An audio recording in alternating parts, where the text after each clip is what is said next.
Hey everybody, welcome to the third phase of this series. So just to kind of review last week, and this is really important, if you haven't watched last week, you need to do last week before you even try to tackle what we're doing this week. So last week we talked about in the takeaway that your tummy and your shoulders are going to move the same amount and on the same angle, okay? So they're going to move the same amount and on the same angle, and that the seam on your pants leg really shouldn't have done a whole lot at this point. There's not a lot of turn, there's not a lot of hip turn at this point. It's just a little tummy and a little bit of shoulders. Then the other thing we did last week is we talked about the butt of the club during kind of this phase stays pointed at your tummy. So if you watch me do this, still pointed at my tummy. And not only is it pointed at my tummy, the width hasn't changed, okay? So I haven't gotten wider.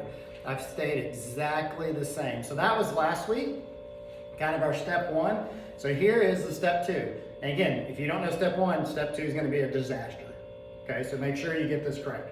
Okay, so we're gonna assume that you're really good at step one. So tummy and shoulders have moved, butt of the club's at my tummy. Now what happens from here is you're on your right post. Your tummy isn't going to do a lot more. This is now when we can get into shoulder turn. So now I can turn my shoulders, and this is where I get extension in my arms. Okay, so I'm going to go tummy and chest, and then the chest turns, and then I get my width. And what's cool is when I get here and my shoulders move, this is where we get our coil. So my tummy's here, my shoulder's here. When you put those back together, that's where you get a ton of speed. So we're trying to create some separation between our chest and our tummy in that second half of the backswing. Really important.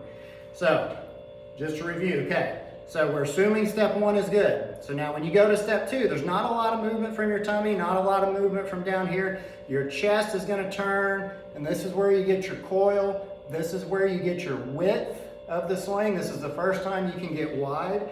So we get here, shoulders and width, and now that'll be the top of my swing. So just as a visual,